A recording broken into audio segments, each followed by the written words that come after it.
Mantan Kepala Badan Reserse Kriminal, Kabareskrim, Polri, Komjen Pol, Purnawirawan, Susno Duaji, menyoroti kasus penerbitan sertifikat di kawasan Pagar Laut, Tangerang. Ia menegaskan bahwa penyelidikan tidak boleh berhenti pada Kepala Desa Kohot, Arsin bin Asip, saja. Menurutnya, Arsin dapat menjadi pintu masuk untuk mengungkap aktor-aktor lain yang terlibat dalam kasus ini.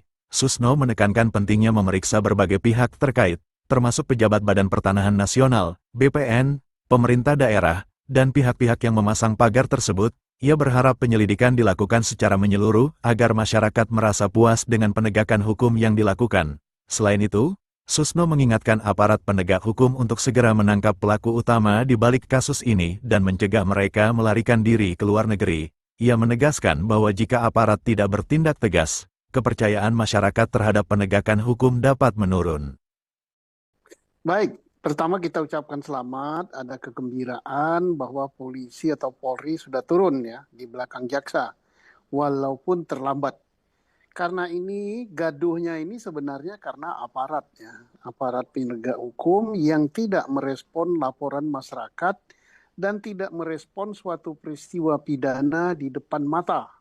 Pemagaran laut, pensertifikatan laut, kemudian termasuk juga penggusuran.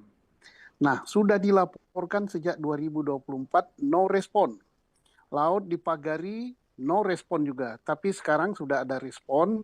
Ini mungkin karena ada dukungan politik yang besar sekali dari DPR, dari Komisi 4, dari Pak Dede Yusuf, Ketua DPR Ibu Puan, dan dukungan dari Presiden. Nah, tapi pertanyaan yang belum terjawab, mengapa harus ada dukungan politik besar, dukungan dari pemerintah, dari Presiden yang besar, baru bergerak. Nah, pidananya ya, pidananya bukan hanya Kepala Desa Kohot.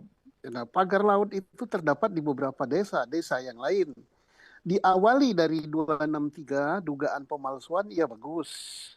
Tetapi lebih dari itu, ini ada penyuapan. Ya. Ada penyuapan, kalau itu melibatkan orang BPN, dan koordinasinya bukan ke KKP. Ya. Ke KP itu masalah perizinan saja. Koordinasi yang harus dilakukan yang lebih besar itu adalah kepada ATR BTN. Dan kepada pemerintah daerah Tangerang. Nah, itu nantinya akan mengarah kepada tindak pidana korupsi. Tindak pidana pemalsuan itu tindak pidana umum, tindak pidana khususnya korupsi. Nah, nanti kita masih dengar-dengar kenapa belum turun juga dari lingkungan hidup, PPNS lingkungan hidup, karena ini merusak lingkungan hidup, pemagaran dan sebagainya, termasuk merusak mangrove dan sebagainya. Itu ancaman hukumannya besar sekali ya. Puluhan tahun gitu. Nah, jadi kita apapun gembira ya, rakyat senang dan mudah-mudahan ini bukan hanya sekedar permen karet menyenangkan saja, sudah turun, sudah memeriksa, tapi betul-betul diperiksa sampai jadi tindak pidana, ditangkap, kemudian otaknya segera diterbitkan pencekalan, jangan sampai mereka itu lari ke luar negeri. Kan sudah jelas siapa yang masang pagar. Sorry saya potong di situ, tapi sesungguhnya kalau dari analisis Anda Pak Susno, sosok Kades Kohot ini bisa jadi pintu masuk untuk membuka pintu yang lebih lebar lagi terkait dengan perkara ini? Bisa, mulai dari Kades bisa, mulai dari yang masa pagar bisa, semua bisa. Tapi paling bagus memang dari Kades, tapi jangan Kades Kohot saja, ada beberapa Kades.